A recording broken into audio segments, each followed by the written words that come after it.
इस संसार में जब हम जीवन व्यतीत करते हैं, एक जो शब्द जिसका इस्तेमाल अक्सर हम करते हैं वो है आशीष। बहुत ही आम तौर पर हम इस शब्द का इस्तेमाल अपने जीवन में करते हैं। लोग अक्सर कहते हैं मैं आशीषित महसूस कर रहा हूँ, मुझे मेरे सबसे ख्वाबों की नौकरी मिल गई तो मैं आशीषित हूँ, या मैंने कुछ खरीद लिया तो बहुत आशीषित महसूस कर रहा हूँ। इस प्रकार की बहुत सारी टिप्पणियाँ हमें पढ़ने को मिलती है, सुनने को मिलती है। प्रश्न ये है कि वास्तव में आशीषित शब्द का क्या है अर्थ? शब्दकोश के हिसाब से नहीं, वचन के हिसाब से। हम विश्वासी जन भी आशीषित शब्द, आशीष या आशीषित शब्द का इस्तेमाल अक्सर करते हैं। प्रार्थनाओं में बार बार हम इस शब्द को दोहराते हैं, इसका इस्तेमाल करते हैं। क्या है आशीषित शब्द का अर्थ? आशीष का क्या है वचनानुसार अर्थ? आइए आज हम इस प्रश्न का उत्तर पवित्र शास्त्र बाइबल में से ढूंढें। हम पढ़ेंगे मत्ती रचित सुसमाचार 5वां अध्याय, उसका 3 से 12। मत्ती रचित सुसमाचार अध्याय नंबर 5, 3 से 12। यहाँ हमारा प्रभु यीशु मसीह स्वयं आशीषित अवस्था क्या है या धन्य अवस्था वास्तव में क्या है उसकी परिभाषा नहीं कह सकते, लेकिन उसका वर्णन कर रहे हैं। क्या है वास्तव में परमेश्वर के नजरों में धन्य अवस्था या आशीषित अवस्था?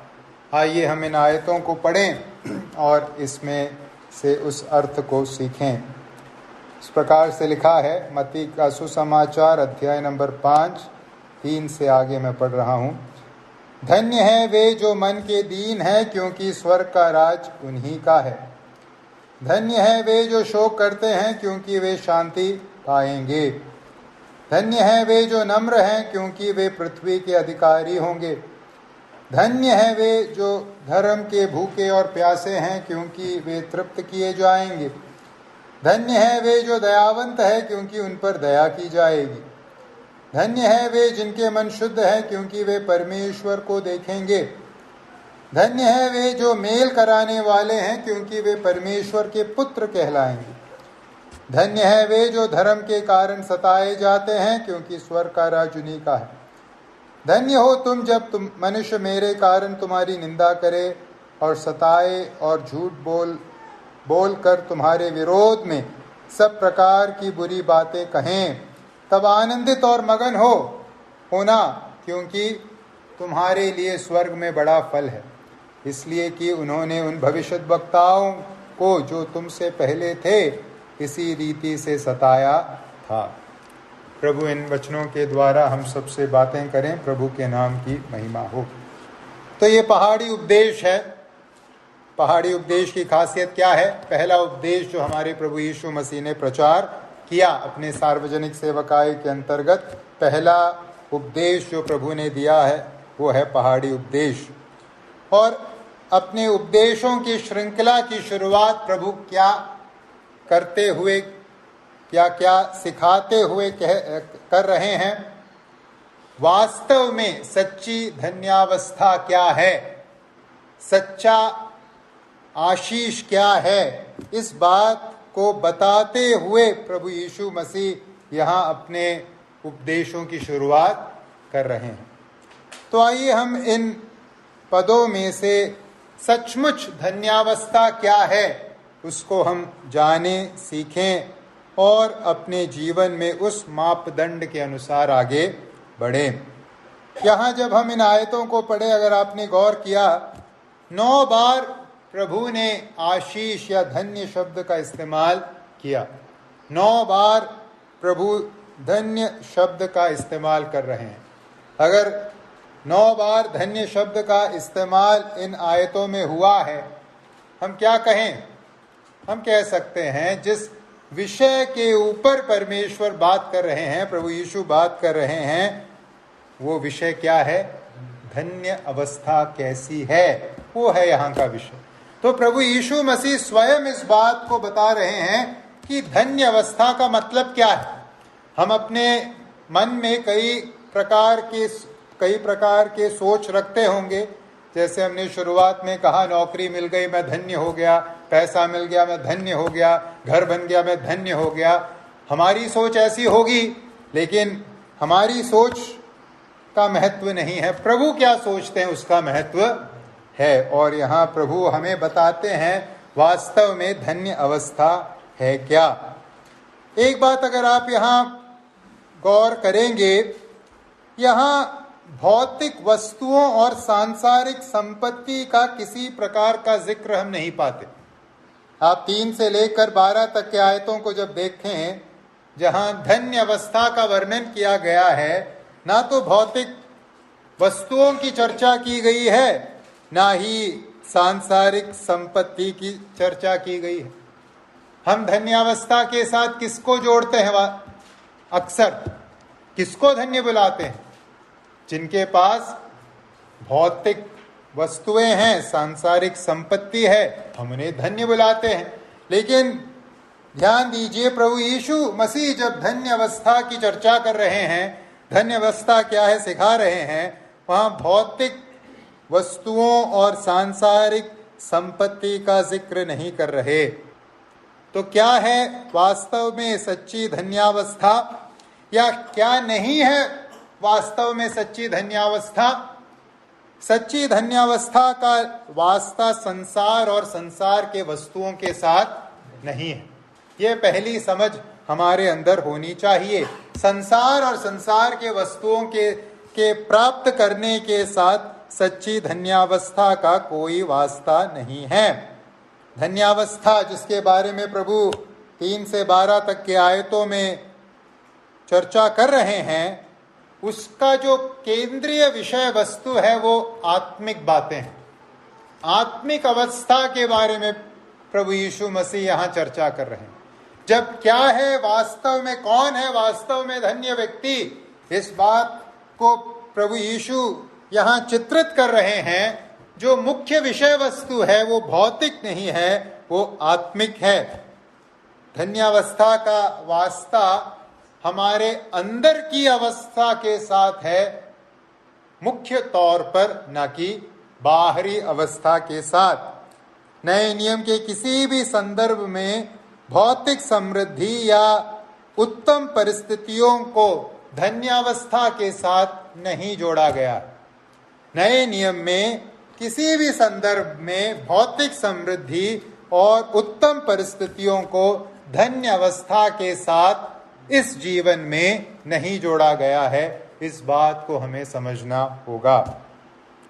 तो जब हम धन्य अवस्था के बारे में वचनानुसार सोचते हैं, हम इस संसार की संपत्ति या संसार में उत्तम परिस्थिति, संसार के धन दौलत, उससे अलग एक अवस्था के बारे में बात कर रहे हैं। इस बात को आइए हम सोचें, समझें।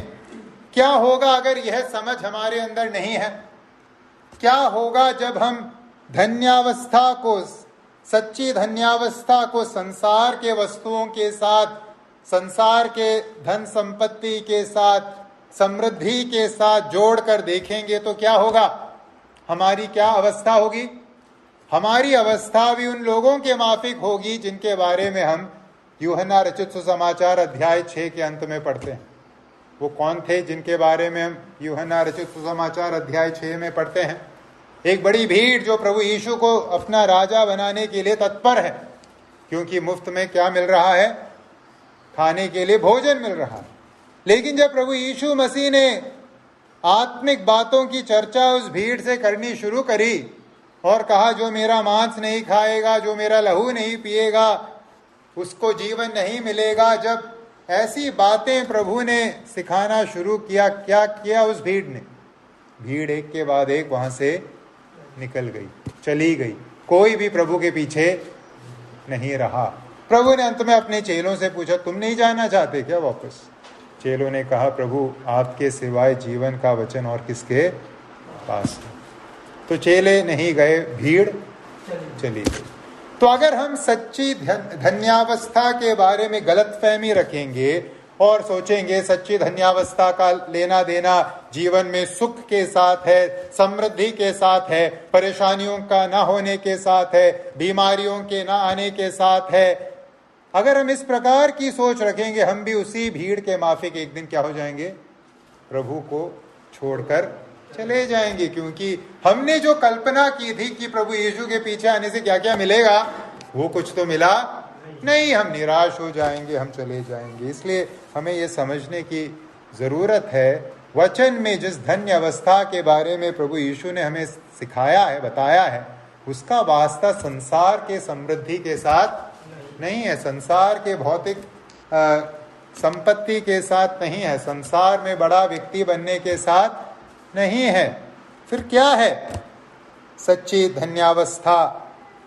आइए हम अब सीखें क्या है सच्ची धन्यावस्था। इन आयतों में से 3 बात मैं इस विषय में आपके सम्मुख रखना चाहूंगा। सर्वप्रथम, सच्ची धन्यावस्था का वास्ता परमेश्वर के धार्मिकता को प्राप्त करने के साथ है। सच्ची धन्यावस्था का वास्ता परमेश्वर के धार्मिकता को प्राप्त करने के साथ है।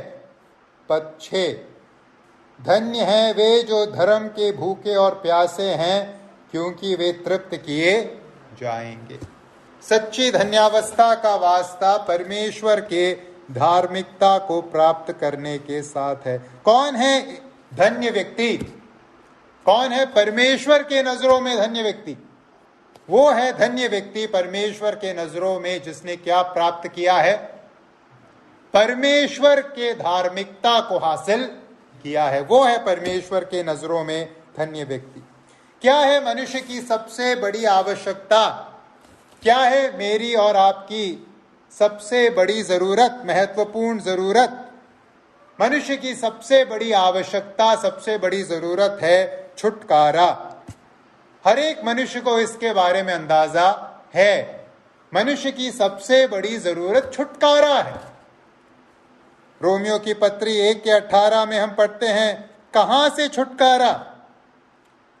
परमेश्वर के उस क्रोध से जो सब अभक्ति और अधर्म पर स्वर्ग से प्रकट होता है, उस क्रोध से छुटकारा। हमें परमेश्वर के सब प्रकार के अभक्ति और अधर्म पर स्वर्ग से जो क्रोध प्रकट होता है, उस क्रोध से क्या चाहिए? छुटकारा चाहिए। हमें छुटकारा चाहिए उस अनंत नरक के आग से, जहां परमेश्वर का यह क्रोध जो सब अभक्ति और अधर्म पर प्रकट होता है, अपने पूर्णतः या अपने परिपूर्णता में व्यक्त किया जाएगा। क्या उपयोग अगर आपने इस संसार के सब वस्तुओं को हासिल कर लिया? क्या उपयोग अगर आप इस संसार के सबसे धनवान व्यक्ति बन गए, लेकिन अंत में इस सब धन दौलत संसार की महिमा को छोड़कर उस दंड के स्थान पर सदा के लिए चले गए? क्या मतलब? क्या मतलब? हमेशा के लिए परमेश्वर के सिद्ध और मिलावट रहित क्रोध के अधीन बनने में क्या है उसमें धन्य होने से, धन्य होने की बात? अब सवाल है, इस अवस्था से जहां मैं और आप अपने आप को स्वाभाविक रूप से पाते हैं, परमेश्वर के क्रोध को हासिल करने की अवस्था से या नरक की अवस्था से कैसे हम अपने आप को छुड़ाएं? क्या हमें प्राप्त करना होगा कि हम परमेश्वर के आने वाले उस मिलावट रहित सिद्ध क्रोध को अपने ऊपर आने से रोक सकें? क्या हमें हासिल करना होगा कि हम उस अनंत मृत्यु की अवस्था से या नरक की अवस्था से, आग की अवस्था से हम मुक्ति को प्राप्त करें? या सकारात्मक रीति से कहें, क्या हासिल करना होगा मुझे और आपको कि हम परमेश्वर के उस राज्य में प्रवेश कर पाएं? क्या हासिल करना होगा? मनुष्य को वह अवस्था हासिल करनी होगी जिस अवस्था को मनुष्य ने अदन की वाटिका में खो दिया था।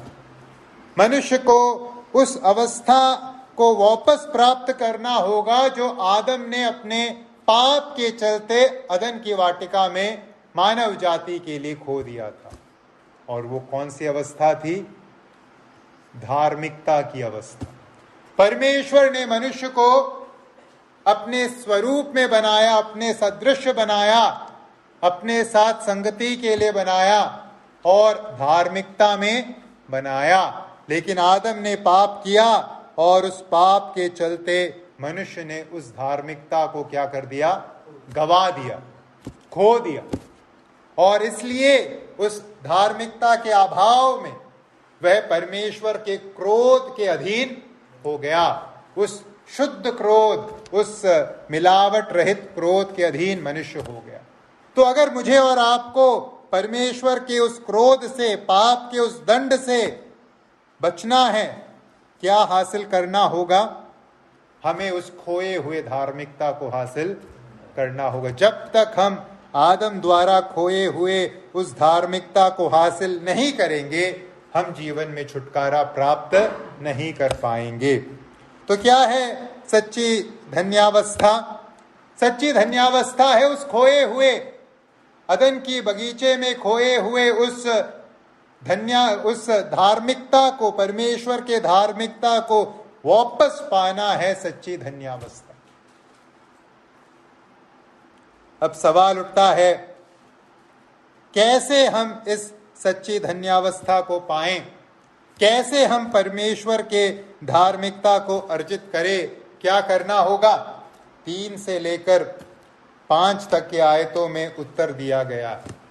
यहां हम एक सीढ़ी को देखते हैं, सीढ़ी जिसमें जो कदम दर कदम हमें उस धन्यावस्था या धार्मिकता की ओर ले जा रही है।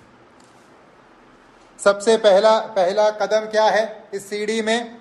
3रे आयत में, धन्य है वे जो मन के दीन है क्योंकि स्वर्ग का राज उन्हीं का है। सबसे पहला जो कदम अगर हमें खोए हुए धार्मिकता को अर्जित करना है वो क्या है? हमें अपने आत्मिक कंगालपन को जानना होगा, स्वीकारना होगा। हमें अपने आत्मिक शून्यता को परमेश्वर के सम्मुख मानना होगा, अंगीकार करना होगा। हमें परमेश्वर के सम्मुख यह स्वीकारना होगा, हाँ प्रभु, मैं अपने पापों और अपराधों में मरा हुआ हूं, मेरे में कुछ भी अच्छा नहीं है। इस सच्चाई को हमें प्रभु के सम्मुख मानना होगा। एक झूठे मुखौटे को पहनकर कि मैं बहुत अच्छा व्यक्ति हूं अगर हम घूमें, हम परमेश्वर के उस धार्मिकता को हासिल नहीं कर सकते। हमें उस झूठे मुखौटे को, पाखंड के मुखौटे को हटाकर अपने उस आत्मिक दरिद्रता को परमेश्वर के सम्मुख स्वीकारना होगा और कहना होगा, प्रभु मैं गया गुजरा हूं, मेरे में कुछ भी अच्छा नहीं है। इफिसियों की पत्री 2:1 में, और उसने तुम्हें भी जिलाया जो अपने अपराधों और पापों के कारण मरे हुए थे। इस बात को हमें स्वीकारना होगा, प्रभु मैं मरा हुआ हूं, अपराधों और पापों की अवस्था में मरा हुआ हूं। हमें यह स्वीकारना होगा, हाँ प्रभु मैं आपके स्तर से दूर हूं, मैंने पाप किया है और मैं आपके उस उत्तम स्तर से कहां हूं? दूर हूं। रोमियो 3:23 में जैसे हम पढ़ते हैं, सबने पाप किया है और परमेश्वर की महिमा से रहित है। हमें यह स्वीकारना होगा, प्रभु मैं आपके सम्मुख आने की योग्यता नहीं रखता, आपकी महिमा से रहित हूं। अपने आत्मिक दरिद्रता को मानने का अर्थ है परमेश्वर के सम्मुख यह स्वीकारना, हाँ प्रभु मैंने पाप किया है और मेरे पापों की सजा मृत्यु और केवल अनंत मृत्यु है, इससे अलग और कुछ नहीं। रोमियो 6:23, क्योंकि पाप की मजदूरी तो मृत्यु है, परंतु परमेश्वर का वरदान हमारे प्रभु मसीह यीशु में अनंत जीवन है। यह है पहला कदम जो हमें उठाना होगा अगर हमें उस धार्मिकता को अर्जित करना है जो प्रभु देते हैं। क्या हमने यह पहला कदम उठाया है? क्या हमने अपने आत्मिक कंगालपन को स्वीकारा है? क्या हमने अपने गए गुजरे होने की बात प्रभु के सामने मानी है? क्या हमने ये स्वीकारा है प्रभु मैं आपके स्तर से दूर हूं? क्या हमने ये स्वीकारा है कि हाँ मुझे मृत्यु मिलनी चाहिए, मैं नरक के योग्य व्यक्ति हूं? दूसरा कदम चौथे आयत में, धन्य है वे जो शोक करते हैं क्योंकि वे शांति पाएंगे। क्या होगा स्वाभाविक रूप से जब एक व्यक्ति अपने आत्मिक दरिद्रता के बारे में जागरूक बन जाएगा, क्या करेगा? क्या करेगा? वो शोक मनाएगा, वो दुखी होगा। मैं कैसा गया गुजरा व्यक्ति हूं प्रभु, वह इस बात को परमेश्वर के सम्मुख क्या करेगा? स्वीकारते हुए अपने दुख को जाहिर करेगा। क्या किया यशाया ने? यशाया 6 में हम पाते हैं, यशाया एक अद्भुत एक दर्शन पाता है, परमेश्वर की महिमा को देखता है। जब उसने उस महिमा को देखा, क्या थी उसकी प्रतिक्रिया? उसने क्या किया? यशाया 6 के 5 में उसने कहा, हाय हाय मैं नाश हुआ क्योंकि मैं अशुद्ध होंठ वाला मनुष्य हूं और अशुद्ध होंठ वाले मनुष्यों के बीच में रहता हूं, क्योंकि मैंने सेनाओं के प्रभु महाराजाधिराज को अपनी आंखों से देखा है। ये था यशाया का अनुभव। उसने जब अपने आत्मिक दरिद्रता को जाना, अपने पापमय अवस्था को देखा और परमेश्वर के सम्मुख वो गया, परमेश्वर के दर्शन को पाया, उसने कहा मुझ पर हाय, मैं अभागा हूं, मैं परमेश्वर के सम्मुख आने की योग्यता नहीं रखता, मैं अशुद्ध होंठ वाला मनुष्य हूं। वो अपने पाप को लेकर, पाप में अवस्था को लेकर शोकित हो रहा था। रोमियो 7 के 24 में पौलुस क्या हो रहे हैं? पौलुस के अंदर भी हम इसी प्रकार के एक शोक को देखते हैं। रोमियो 7 का 24, मैं कैसा भागा मनुष्य हूं, मुझे इस मृत्यु की देह से कौन छुड़ाएगा? अपने जीवन में शरीर और पाप में शरीर और आत्मा के बीच के उस युद्ध, उस संघर्ष को महसूस करते हुए पौलुस अपने दुख को जाहिर करता है। कौन मुझे इस पाप के शरीर से छुड़ाएगा, पाप की देह से छुड़ाएगा? क्या हमने इस प्रकार से अपने पाप में अवस्था को स्मरण करके शोक व्यक्त किया है परमेश्वर के सम्मुख? क्या हमने अपने पाप में अवस्था को समझते हुए परमेश्वर के सामने आंसू बहाया है? ये है दूसरा कदम जो हमें उस धन्यावस्था या धार्मिकता की ओर ले जाता है। जब हम इन कदमों के बारे में सीखते हैं, ऐसा मत सोचिएगा कि ये कुछ लोगों के लिए है। यही है वो सीढ़ी जिसे लांघते हुए, चढ़ते हुए हम धन्यावस्था की ओर पहुंचते हैं। कोई शॉर्टकट नहीं है। अपने दरिद्रता को जानिए और उस दरिद्रता को लेकर शोकित होइए। तीसरा कदम क्या है? 5वें आयत में, धन्य है वे जो नम्र हैं। क्या नम्रता का अर्थ है? अपने कंट्रोल को देने के साथ, अपने ऊपर के काबू को देने के साथ, या सरेंडर करने की, या अपने आप को किसी के सम्मुख सौंपने की अवस्था को यह दर्शाता है। तो तीसरा कदम क्या है? तीसरा कदम है हम प्रभु यीशु मसीह के सम्मुख आएं, अपने पाप को स्वीकारते हुए, शोकित होते हुए और अपने आप को प्रभु के हवाले सौंप दें। जिस प्रकार से पतरस ने कहा मत्ती 14 के 30 में, जब वो पानी पर चल रहा था और डूबने लगा, उसने क्या प्रार्थना की? हे प्रभु मुझे बचा ले, हे प्रभु मुझे बचा।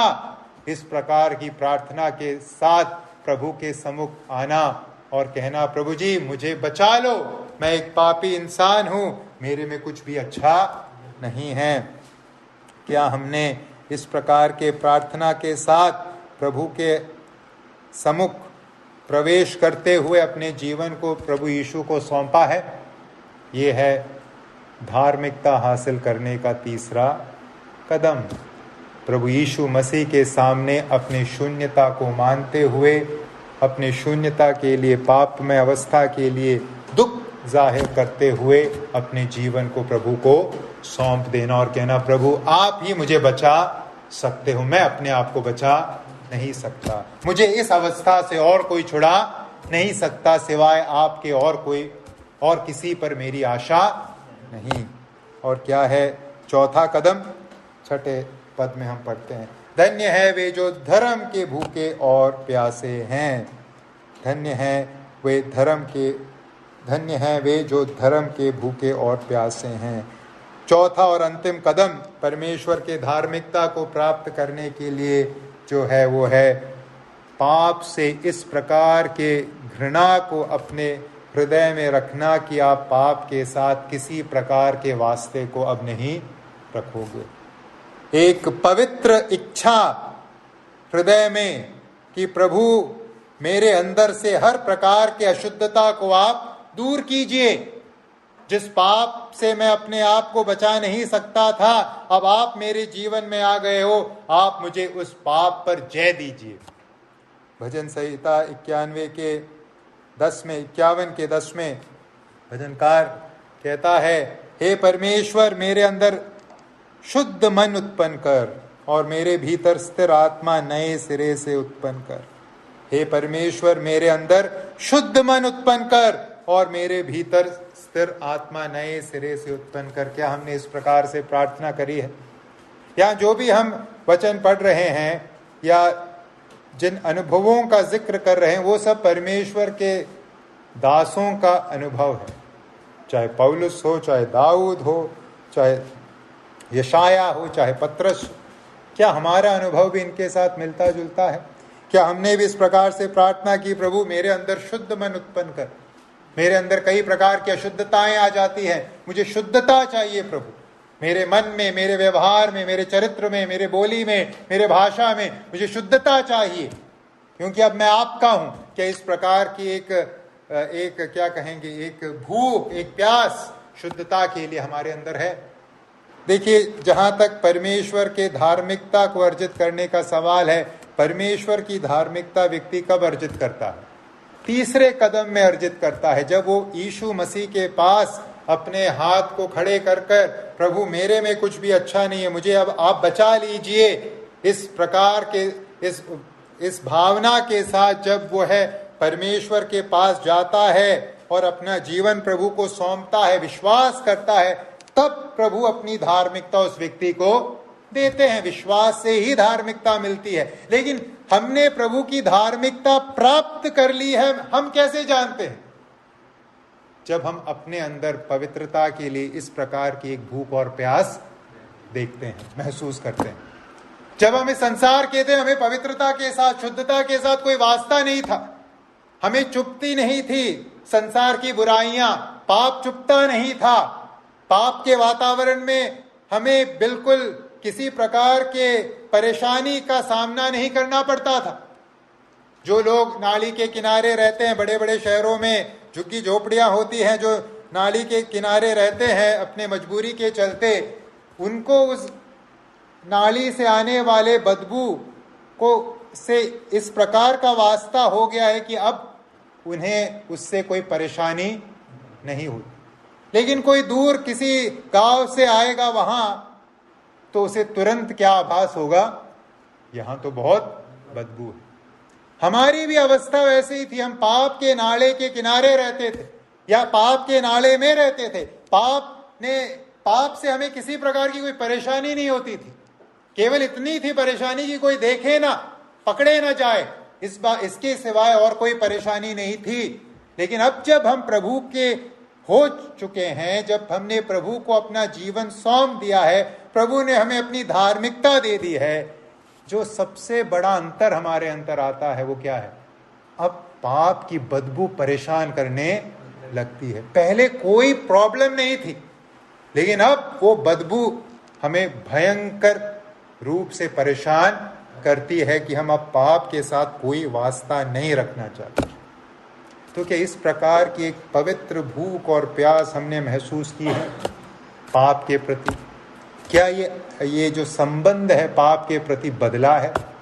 यही है उस बात की पहचान कि हाँ, प्रभु ने अपनी धार्मिकता मुझे दे दी है, प्रभु ने मुझे एक नया हृदय दे दिया है। इसलिए पुराना हृदय जो पाप के प्रति संवेदनशील नहीं था, अब वो कार्य नहीं कर रहा। अब मेरा जो नया हृदय है वो पाप के प्रति संवेदनशील शील हो चुका है, क्योंकि प्रभु ने ये नया हृदय दिया है। तो भाइयों और बहनों, आइए हम अपने आप को परखें, हम अपने आप को परखें। क्या हमने इस सच्ची धन्यावस्था को प्राप्त किया है? क्या हमने परमेश्वर के धार्मिकता को अर्जित किया है? ये है वो कदम जो हमें परमेश्वर के धार्मिकता की ओर ले जाते हैं। जब हम पाप के अवस्था को देखकर, जब हम अपने आत्मिक दरिद्रता को देखकर परमेश्वर के सामने दीन हो जाते हैं, जब हम उस पाप में अवस्था के लिए परमेश्वर के सम्मुख शोक व्यक्त करते हैं, जब हम अपने सब प्रकार के कोशिशों को छोड़कर प्रभु के हवाले अपने जीवन को कर देते हैं और उस शुद्धता के लिए भूखे और प्यासे बन जाते हैं जिसके लिए प्रभु ने मुझे और आपको रखा है, बुलाया है, अलग किया है। आइए हम अपने अनुभव को जांचें। हमारा भी इसी प्रकार का अनुभव है या हमारा अनुभव और कुछ कहता है? अगर हमारा अनुभव और कुछ कहता है तो हमें अपने अनुभव को बदलने की ज़रूरत है, क्योंकि जिस धन्यावस्था के बारे में प्रभु बात कर रहे हैं उसमें ये सब शामिल है।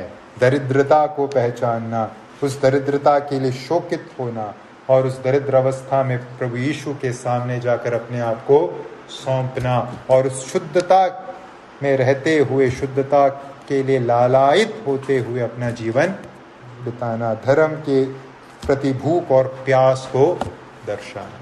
तो पहली अवस्था या पहली बात धन्यावस्था के बारे में हमने क्या सीखी? कौन है सचमुच आशीषित? कौन है धन्य अवस्था में? जिसके पास क्या है? परमेश्वर की धार्मिकता, जो कैसे मिलती है? विश्वास, यीशु मसीह पर विश्वास के द्वारा। दूसरी सच्चाई धन्यावस्था के बारे में क्या है? धन्यावस्था का वास्ता। दूसरी बात धन्यावस्था के बारे में जो हम वचन में इस भाग में सीखते हैं वो है धन्यावस्था का वास्ता है परमेश्वर के धार्मिकता के अनुसार जीवन जीने के साथ। धन्यावस्था का वास्ता केवल धार्मिकता अर्जित करने के साथ नहीं है, धन्यावस्था का वास्ता है परमेश्वर के धार्मिकता के अनुसार जीवन जीने के साथ। परमेश्वर के धार्मिकता के अनुसार जीवन जीने के साथ। 7 से 9 तक के आयतों में हम इस बात को सीखते हैं। देखिए, समाज की सबसे बड़ी जरूरत क्या है? क्या है इस समाज की सबसे बड़ी जरूरत? शिक्षित लोग, धनी लोग, स्वस्थ लोग या रोजगार प्राप्त लोग? क्या है इस समाज की सबसे बड़ी जरूरत? जहां तक शिक्षा का सवाल है, रोजगार का सवाल है, स्वस्थ होने का सवाल है, इस संसार में कई ऐसे समाज है जहां ये सब मौजूद है। शिक्षा भी है, रोजगार भी है, पैसा भी है, स्वास्थ्य भी है, परंतु उनके जीवन में अभी भी वह धन्य अवस्था नहीं आई जो वह ढूंढ रहे हैं। भारत में हम सोच रहे हैं कि शायद सबको नौकरी मिल जाने से हम धन्य बन जाएंगे, या सब पढ़ लिख गए तो हम धन्य बन जाएंगे, या पैसा आने से धन्य बन जाएंगे। लेकिन आप सोचिए, इस संसार में कई ऐसे समाज हैं जहां धन भी आ गया, नौकरियां भी आ गई, लेकिन धन्य अवस्था अभी भी नहीं आई। अमेरिका संसार का सबसे विकसित देश है, सबसे ताकतवर देश है, अमीर देश है। कल क्या हुआ वहां? किसी ने अपना गन उठाया और गोली मार दी। हर दिन होता है आजकल अमेरिका, कोई ना कोई किसी को भीड़ में जाता है और गोली मार देता है। लोग सोचते हैं अमेरिका जाना धन्य अवस्था है, अमेरिका पहुंचने से हम धन्य हो गए, लेकिन वहां क्या है अवस्था? वहां के लोगों से पूछिए। तो सवाल है फिर, क्या है इस समाज की सबसे बड़ी आवश्यकता? अगर पैसा मिलने से, पढ़ाई लिखाई शिक्षा मिलने से, रोजगार मिलने से, स्वास्थ्य मिलने से अगर लोग धन्य नहीं बन रहे, फिर क्या है इस संसार की सबसे बड़ी आवश्यकता, इस समाज की सबसे बड़ी आवश्यकता? कौन इस समाज को बदल सकता? कौन सी अवस्था इस समाज को बदल सकती है? इस समाज को अगर कोई बदल सकता है या इस समाज के ऊपर अगर कोई अपने प्रभाव को डाल सकता है, वो कौन है? वह लोग जिन्होंने परमेश्वर की धार्मिकता हासिल की है। पढ़े लिखे लोग नहीं, धनवान लोग नहीं, नौकरी वाले लोग नहीं, स्वस्थ लोग नहीं, ऐसे लोग जो परमेश्वर की धार्मिकता विश्वास के द्वारा अर्जित कर चुके हैं, वो है समाज की सबसे बड़ी जरूरत, जो इस समाज को बदल सकते हैं। और ऐसे लोगों को किस नाम से बुलाया गया है? कौन है वह लोग जिन्होंने परमेश्वर की धार्मिकता अर्जित की है? परमेश्वर की संतान, परमेश्वर के बेटा बेटी। तो इस समाज को किसकी जरूरत है? कौन इस समाज को बदल सकता है? कौन इस समाज पर सकारात्मक प्रभाव डाल सकता है? अगर ऐसा कोई है तो वो इकलौते लोग कौन हैं? जो परमेश्वर के बेटा बेटी कहलाते हैं, जिन्होंने परमेश्वर की धार्मिकता को प्राप्त किया है विश्वास के द्वारा। वही लोग इस समाज को बचा सकते हैं, वही लोग इस समाज को बदल सकते हैं। मेरे और आपके सिवाय इस समाज को और कोई आशा, और कहीं आशा नहीं है। उत्पत्ति की पुस्तक 18वें अध्याय के 32वें आयत में हम इसका उदाहरण पाते हैं। ये जो बात हम कह रहे हैं कि केवल प्रभु के लोग हैं समाज की आशा, प्रभु के बेटा बेटी हैं समाज की आशा, उसका सबसे बड़ा सबूत है उत्पत्ति 18 का 32। वहां प्रभु परमेश्वर सदोम और गमोरा को नष्ट करने को जा रहे हैं, नष्ट करने का फैसला कर लिया है। और अब्राहम परमेश्वर के सम्मुख क्या कर रहा है? प्रार्थना कर रहा है उस शहर को बचाने के लिए, नष्ट होने से बचाने के लिए प्रार्थना। और प्रभु क्या कहते हैं? सदोम और अमोरा को मैं नष्ट नहीं करूंगा। कब, किस अवस्था में? 10 अगर वहां मिलें जो प्रभु का भय मानते हैं, 10 लोग, तो उस समाज को प्रभु क्या नहीं करेंगे? नष्ट नहीं करेंगे। उत्पत्ति 18 का 32। सदोम और अमोरा के पास पैसा था, धन था, आधुनिक शहर रहा होगा उस जमाने के हिसाब से, लेकिन अगर कोई उस शहर को, समाज को बचा सकता था, वो कौन था? जो परमेश्वर का भय मानते हैं, जिनके पास परमेश्वर की धार्मिकता है, प्रभु के लोग। और उस समाज में क्योंकि 10 संख्या भी नहीं थी ऐसे लोगों की, इसलिए उस समाज को नष्ट, उन शहरों को नष्ट होना पड़ा। कैसे एक धर्मी व्यक्ति या परमेश्वर की धार्मिकता अर्जित व्यक्ति किस प्रकार से इस समाज पर अपने असर को डालता है?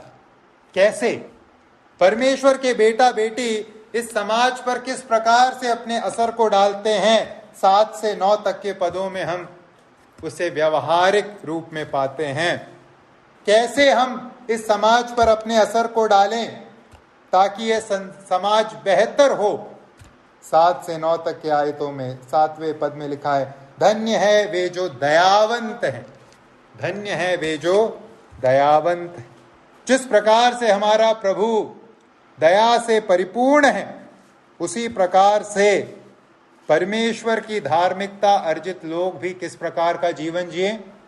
दयावंत या दया दर्शाने का जीवन जी। यह संसार एक स्वार्थी संसार है। यह संसार, एक समाज एक स्वार्थ से भरा समाज है। हर कोई एक ही प्रश्न पूछता है, मुझे क्या फायदा मिलेगा, मुझे क्या मुनाफा मिलेगा। यह है इस समाज का, इस संसार का मूलभूत प्रश्न। ऐसे एक समाज में हम क्या करें? हम अपने भलाई के कामों के द्वारा ज्योति के समान चमकें और प्रभु से जो दया हमने प्राप्त की है बहुतायत में, उस दया को हम इस समाज की ओर दर्शाएं और परमेश्वर के उस दया को इस समाज के, बिगड़ने वाले समाज के संदर्भ में व्यक्त करें। दयालु बनकर किस प्रकार का जीवन हम लोग जीते हैं? दया का जीवन, दया दर्शाने का जीवन या स्वार्थ का जीवन? हम किस प्रकार का जीवन जीने वाले लोग हैं? कौन है धन्यावस्था में? वह जो परमेश्वर के धार्मिकता को जीवन के माध्यम से दर्शाते हैं, उस दया को दर्शाते हैं अपने जीवन में जो परमेश्वर से उन्होंने प्राप्त की है। 8वें आयत में दूसरी अवस्था, धन्य है वे जो मन के शुद्ध हैं, क्योंकि वे परमेश्वर को देखेंगे। जिस प्रकार से प्रभु यीशु इस संसार में किस प्रकार के जीवन को जिए, एक पवित्र जीवन को, एक शुद्ध जीवन को, वैसे ही परमेश्वर के द्वारा दिए जाने वाले धार्मिकता को प्राप्त किए लोग अब इस समाज में कैसा जीवन जिए? शुद्ध और पवित्र जीवन। क्या होगा जब हम इस संसार में शुद्ध और पवित्र जीवन जिएंगे? क्या होगा जब इस संसार में हम शुद्ध और पवित्र जीवन जिएंगे? हमारे चारों तरफ जो लोग अशुद्धता में जीवन जीते हैं उन्हें बहुत परेशानी होगी, उन्हें बहुत परेशानी होगी। ऑफिस में जहाँ मैं काम करता था, वहाँ लंच के टाइम जब मैं खाना खाने जाता था, अगर सब लोग बैठे हैं, अगर मैं वहाँ बैठ जाऊँ तो कुछ समय के लिए कभी कभी सन्नाटा छा जाता था, क्योंकि जो टॉपिक वो चर्चा कर रहे हैं, अब मैं आके बैठ गया, वो टॉपिक पे वो चर्चा नहीं कर सकते, वरना मैं उन्हें कुछ कह दूंगा, वो उन्हें सुनना पसंद नहीं है। तो फिर थोड़ी देर में कहेंगे इसके जाने के बाद अब चर्चा करेंगे। कई बार मेरे साथ अनुभव हुआ है। तो हमारा जीवन दूसरों को पाप करने से क्या करता है? रोकता है कि इसके उपस्थिति में हम वैसा नहीं कहेंगे, इसके उपस्थिति में हम ऐसी चर्चाएं नहीं करेंगे या ऐसे शब्दों का इस्तेमाल नहीं करेंगे। क्या हमारा जीवन इस प्रकार से लोगों को पाप करने के लिए रोकने वाला जीवन है? शुद्ध और पवित्र जीवन की वो एक विशेषता है। शुद्ध और पवित्र जीवन दूसरे को यह महसूस कराता है कि वो जो कर रहा है वो गलत है, वरना वो अगर अपने चारों तरफ वातावरण में उसी के व्यवहार को देखेगा तो उसे कहीं से भी चुभने वाला नहीं है कि वो गलत है। लेकिन जब परमेश्वर के धार्मिकता को अर्जित लोग इस समाज में गिनती में बढ़ने लगेंगे, पवित्रता को बहुमूल्य मोती के समान थामे हुए जीवन जीने वाले लोग इस समाज में जब बढ़ने लगेंगे, समाज का स्तर कैसा होगा? बढ़ेगा या घटेगा? बढ़ेगा। समाज में बुराई करने से पहले लोग दो बार सोचेंगे कि इसके सामने या इसके उपस्थिति में हम कुछ नहीं करेंगे। धन्य है जिनके मन शुद्ध हैं, जो शुद्धता को इस समाज में अपने जीवन के माध्यम से प्रकट करते हैं। 9वें आयत में, धन्य है वे जो मेल कराने वाले हैं। हमारा प्रभु यीशु मसीह संसार में क्यों आया? मेल कराने आया। पापियों का पवित्र पिता के साथ मेल कराने के लिए हमारा प्रभु यीशु मसीह संसार में आया। उसी प्रकार से मैं और आप जो परमेश्वर की धार्मिकता को प्राप्त लोग हैं, हम क्या करें? समाज में मेल कराने का काम करें। मेल कराने का काम आसान है। प्रभु यीशु मसीह ने क्या किया? अभी हम भजन में पढ़ रहे थे, भजन 22 में, प्रभु यीशु मसीह ने जिस प्रकार के कष्ट सहे मेल कराने के लिए, उसकी कल्पना भी हम नहीं कर सकते। हमें भी कष्ट सहने होंगे, हमें भी नुकसान उठाना होगा। उस हद तक नहीं, लेकिन अपने ही हद में हमें भी कुछ नुकसान उठाना होगा अगर हमें मेल कराना है तो, या तो फिर उस भूमिका को अदा करनी है, कुछ तो हमें चुकाना होगा। तो आइए हम अपने आप को जांचें। जब इस समाज में हम रहते हैं इस दावे के साथ कि हम परमेश्वर के लोग हैं, परमेश्वर के बेटा बेटी हैं, परमेश्वर की धार्मिकता हमने अर्जित की है, क्या हम अपने व्यवहार में ये सब कर रहे हैं? क्या दया दर्शाने वाले लोग हैं मैं और आप? क्या हम पवित्रता को दर्शाने वाले लोग हैं? क्या हम मेल कराने वाले लोग हैं? अगर इस समाज में ऐसे लोगों की गिनती बढ़ेगी तो क्या समाज बदलेगा नहीं? निश्चय ही समाज बदलेगा। अमेरिका में एक ऐसा समय था जब जो अब्राहम थॉमस अंकल जो हमें सिखाते हैं, वो जब अमेरिका में पढ़ाई करने गए, वो कहते हैं कि वो दरवाज़ा लॉक करके नहीं जाते थे। लॉक का इस्तेमाल नहीं था, केवल लैच लगा दिया और चले गए, क्योंकि उस समाज में कोई आकर चोरी करेगा वैसी संभावना ही नहीं। तो भाई और बहनों, आइए हम अपने जीवन को देखें। कौन है धन्य अवस्था में? धन्य अवस्था का वास्ता परमेश्वर द्वारा दिए गए उस धार्मिकता को प्रदर्शित करते हुए जीवन जीने के साथ। अपने दैनिक जीवन में हमें उस धार्मिकता को दर्शाना है। केवल मस्तिष्क में नहीं रखना कि प्रभु की धार्मिकता मुझे मिल चुकी है, जीवन और कुछ दिखता है। नहीं नहीं नहीं, जीवन के द्वारा हमें उस धार्मिकता को इस समाज में दर्शाना है कि हम प्रभु के लोग हैं। हमें उस नमक का काम करना है, हमें उस ज्योति का काम करना है जिसके लिए प्रभु ने हमें इस संसार में रखा है। हमें अपने विश्वास को प्रदर्शित करते हुए जीवन जीना है, विश्वास को दर्शाते हुए या अपने कर्मों के द्वारा प्रचार करते हुए हमें अपना जीवन जीना है। किसी ने कहानी कही है, एक कहानी नहीं, घटना है। एक घर में दो भाई थे, दोनों डॉक्टर थे। एक डॉक्टर जो इलाज करने वाला डॉक्टर, और दूसरा डॉक्टर जो कलीसिया में एक बड़े ओहदे पर बैठने वाला, प्रचार करने वाला डॉक्टर। तो एक है डॉक्टर जो प्रैक्टिस करता है डॉक्टर, और दूसरा डॉक्टर प्रचार करता है। एक MBBS, एक जो भी है PhD या डीमिन। तो एक व्यक्ति ने फोन किया उस घर में और कहा डॉक्टर से बात करनी। तो फोन जिसने उठाया उसने पूछा किस डॉक्टर से बात करनी है, प्रचार करने वाले डॉक्टर से या प्रैक्टिस करने वाले डॉक्टर से? आपको समझ आया? डॉक्टर क्या करता है? प्रैक्टिस करता है। दूसरा डॉक्टर क्या करता था? प्रचार करता था। तो इस व्यक्ति ने पूछा किस डॉक्टर से बात करनी है, जो प्रैक्टिस करता है या जो प्रचार करता है? हम कौन से लोग हैं, केवल प्रचार करने वाले या प्रैक्टिस करने वाले? हम कैसे विश्वासी, बड़ी बड़ी बातें बताने वाले या उस पर चलने वाले? प्रभु के लोग कैसे होने चाहिए?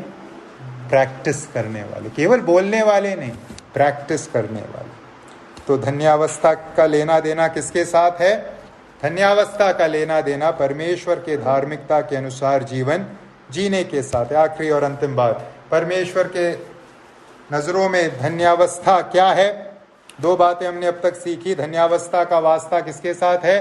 परमेश्वर के धार्मिकता को अर्जित करने के साथ, परमेश्वर के धार्मिकता को दर्शाते हुए जीवन जीने के साथ। और तीसरी बात इन आयतों में से जो हम सीखते हैं वो है धन्यावस्था का वास्ता है अनंत काल के प्रतिफल को पाने के साथ। सच्ची धन्यावस्था का वास्ता किसके साथ है? अनंत काल के प्रतिफल को पाने के साथ। 10 से 12 तक के पदों में हम इस बात को पढ़ते हैं। सच्ची धन्यावस्था का वास्ता है अनंत काल के प्रतिफल को पाने के साथ। अगर हमने इस संसार के धन दौलत को अर्जित कर लिया, क्या है उससे लाभ? कब तक टिका रहेगा इस संसार का धन और दौलत? मत्ती रचित सुसमाचार 6:20 में प्रभु कहते हैं चोर उसे सेंध लगाकर चुरा सकते हैं, और जो काई है, जो कीड़ा है, उसे नष्ट कर सकता है। तो इस संसार के धन दौलत को अर्जित करना नहीं है सच्ची धन्यावस्था। फिर सच्ची धन्यावस्था किस दौलत को अर्जित करने के साथ वास्ता रखता है? एक ऐसी दौलत को, एक ऐसे धन को प्राप्त करने के साथ वास्ता रखता है जिसे ना तो कीड़ा और ना काई बिगाड़ सकते हैं, और जहां चोर सेंध लगा नहीं सकता और ना चुरा सकता। एक ऐसे धन को अर्जित करना है सच्ची धन्यावस्था। पहला पत्रस 1:4 और 5 में प्रभु कहते हैं, प्रभु का वचन कहता है, पत्रस कहता है, प्रभु का दास, पहला पत्रस 1:4 और 5, अर्थात एक अविनाशी और निर्मल और अजर मीरास के लिए जो तुम्हारे लिए स्वर्ग में रखी है। ये है सच्ची धन्यावस्था। अविनाशी, निर्मल और अजर मीरास जिसके पास है वो सचमुच क्या है? धन्य है। वो सचमुच धन्य है। एक ऐसा प्रतिफल पाना जो प्रतिफल कब तक बना रहेगा? हमेशा के लिए जो बना रहेगा। और इन आयतों में हम पढ़ते हैं, जब हम परमेश्वर के धार्मिकता को दर्शाते हुए अपना जीवन जिएंगे तो क्या होगा? हम उस प्रतिफल को पाएंगे। हमेशा बने रहने वाले प्रतिफल को मैं और आप पाएंगे जब हम परमेश्वर की धार्मिकता को प्रदर्शित करते हुए अपना जीवन इस संसार में जिएंगे। परंतु बीच में एक अवस्था है। क्या है अवस्था? जब हम परमेश्वर के धार्मिकता को प्रदर्शित करते हुए जीवन जिएंगे, प्रभु हमें अनंत मीरास देगा। लेकिन संसार क्या देगा? समाज क्या देगा? क्या देगा? 10, 11, 12 में 10 और 11 में हम पढ़ते हैं, समाज से हमें क्या मिलेगा? सताव, निंदा, विरोध, बुरी बातें, ये संसार हमें देगा, ये समाज हमें देगा। जब हम परमेश्वर के धार्मिकता को दर्शाते हुए इस समाज में जीवन जिएंगे, वाहवाही नहीं मिलेगी समाज में, इस संसार में। हम इस संसार में अगर हमें कुछ मिलेगा तो वो है सताव, वो है निंदा, वो है विरोध, वो है बुरी बुरी बातें। सवाल उठता है, हम क्या करें जब प्रभु के धार्मिकता को दर्शाते हुए हम इस समाज में जीवन जी रहे हैं और समाज हमारी निंदा कर रहा है, बुराई कर रहा है, विरोध कर रहा है? हम क्या करें? क्या कहा गया है? प्रभु ने क्या कहा है हमसे करने के लिए? 12 में, तब आनंदित और मग्न होना, तब आनंदित और मग्न होना। प्रभु के लिए सताव सहने के हर एक मौके को आनंद और मग्न होने का कारण बना लो। क्यों? क्योंकि वो सताव, वो निंदा आपको क्या दिलाएगा? 12 के शुरुआत में लिखा, क्योंकि तुम्हारे लिए स्वर्ग में फल है। नहीं लिखा, क्या लिखा है? बड़ा फल है। तुम्हारे लिए स्वर्ग में बड़ा फल है, क्योंकि तुम प्रभु के कारण निंदा को सह रहे हो, विरोध को सह रहे हो, दुख उठा रहे हो। इसलिए परमेश्वर ने कभी ना मिटने वाला एक अनंत फल, बड़ा फल हमें स्वर्ग में हमारे लिए रखा है। तो जब इस संसार के जीवन में प्रभु के पीछे चलने के चलते हमें दुख और परेशानियों का सामना करना पड़ेगा, तो उस अनंत फल की ओर अपनी दृष्टि को लगाइएगा कि हम किसके लिए ये सब कर रहे हैं। वो प्रभु हमें खाली हाथ नहीं छोड़ेगा, वो हमें अपने स्वर्गीय भंडार में चुनिंदा प्रतिफल से क्या कर देगा? संतृप्त कर देगा। ये एक मौका है, स्वर्ग के राज में धनी बनने का मौका। उस मौके को आइए मैं और आप न गवाएं। वचन में जब हम पढ़ते हैं आगे, कहां कहां से हमें हमारे विश्वास के लिए दुख और विरोध और सताव का सामना करना पड़ेगा लिखा है। उदाहरण के लिए मत्ती 10 के 36 में लिखा है, मनुष्य के बैरी उसके घर ही के लोग होंगे।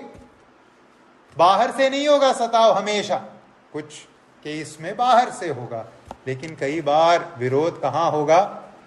घर के लोग होंगे बैरी। 35 में लिखा है, माता पिता भाई बहन परिवार के लोग हमारे विश्वास के कारण हमारा विरोध करेंगे। प्रभु ने पहले ही से ये बातें हमारे लिए रख छोड़ी हैं, ताकि ये जब हमारे साथ होती है तब हमें अजीब न लगे कि हमारे साथ कुछ अजीब हो रहा है। कुछ अजीब नहीं हो रहा है, प्रभु के वचन में ये सब लिखा हुआ है। जब इस प्रकार से हमारे साथ होता है, आइए हम उस स्वर्गीय मिरास की तरफ अपने दृष्टि को लगाएं और हम हमसे पहले जिन्होंने सताव से गुजरने का काम किया उनके बारे में भी सोचें। 12 में क्या लिखा है? इसलिए कि उन्होंने उन भविष्यद्वक्ताओं को जो तुमसे पहले थे इसी रीति से सताया था। इससे पहले भी संसार के इतिहास में प्रभु के लोगों को हाबिल के जमाने से यही किया गया है, सताया गया है। उसी के अंतर्गत मुझे और आपको भी सताया जाएगा, हमें सताया जाएगा। इसलिए आइए हम पीछे देखें कि प्रभु के लोगों ने कैसे सताव का सामना किया और उस स्वर्गीय प्रतिफल की ओर देखें जो प्रभु हमारे लिए रख रहा है। जब हम ऐसा करेंगे तब हम क्या होंगे? सताव के मध्य आनंदित होंगे, मग्न बनाएंगे। लॉटरी लग गई, कहां? स्वर्ग के राज में। एक ऐसी लॉटरी जो कोई कीड़ा काई बिगाड़ नहीं सकती, कोई चोर सेंध लगा के चोरी नहीं कर सकता, और जिसका मूल्य समय के साथ घटने वाला भी नहीं। तो धन्य है कौन? जिनके पास ये अनंत मीरास है। धन्य है जिनके पास ऐसा एक प्रतिफल है। तो आज हम क्या सीख रहे थे? हम सीख रहे थे वास्तव में कौन है धन्य। 3 बातें हमने सच्ची धन्यावस्था के संदर्भ में सीखी। कौन है वाकई में धन्य? जिनको क्या मिल गया? परमेश्वर की धार्मिकता। क्या आप लोगों को यकीन है आप लोगों के पास परमेश्वर की धार्मिकता है? क्या वो कॉन्फिडेंस है? कौन है धन्य? दूसरी बात, जो उस धार्मिकता के अनुसार जीवन जीता है। क्या फायदा आपके पास करोड़ों रुपए बैंक में, लेकिन आप दरिद्र जीवन जी रहे हो, सब बैंक में रखा है, खाने के लिए कुछ है नहीं, कोई मतलब है उसका? मैं बहुत धार्मिकता रखने वाला व्यक्ति हूं, परमेश्वर की धार्मिकता मुझे मिली है, लेकिन वो बैंक में जीवन कैसा है? पापमय। बहुत बुरी अवस्था है ना। ये अच्छा जीवन जी सकता है, फिर भी ये दरिद्र जीवन जी रहा है। धार्मिकता है लेकिन ये पाप का जीवन जी रहा। उससे बढ़कर दुख की बात और क्या हो सकती है? संसार के लोग जब पाप में जीवन जीते हैं, उसके पीछे कारण है, वो पाप ही कर सकते हैं, पाप के अलावा और कुछ नहीं कर सकते। लेकिन मैं और आप, हम धार्मिकता का जीवन जी सकते हैं, लेकिन मैं और आप जब पाप में जीवन जीते हैं, वो बहुत दुखदायी चित्र है, बहुत दुखदायी चित्र है। धन्य है वे जो धार्मिकता को अर्जित करता है और उस धार्मिकता के अनुसार जीवन जीता है, दया दिखाता है, पवित्रता में चलता है और मेल कराने वाले के रूप में जीवन जीता है। और तीसरी और अंतिम बात हमने सीखी, धन्यावस्था का वास्ता किसके साथ है? अनंत काल का प्रतिफल। वचन में लिखा है, प्रभु के दास को प्रभु के नाम से अगर आप एक गिलास पानी भी देंगे, उसका भी प्रतिफल मिलेगा। एक गिलास पानी का प्रतिफल है। फिर अगर प्रभु के लिए सताव सहने का मौका मिल गया, कितना बड़ा होगा प्रतिफल। तो दुखी हो, परेशान हो नहीं, आनंदित हो, मग्न हो, क्योंकि हमारे लिए एक बड़ा प्रतिफल है। प्रभु मेरी और आपकी सहायता करे। हम में से अगर कोई इस धन्यावस्था के श्रेणी में नहीं आया, विश्वास करके आज ही आइए। लेकिन इस संसार को धन्यावस्था के साथ मत जोड़िएगा। संसार और इसकी महिमा एक दिन मिटकर नष्ट हो जाएगी, लेकिन प्रभु के लिए हम जो करेंगे वो अनंत काल तक बना रहेगा। प्रभु के नाम की महिमा।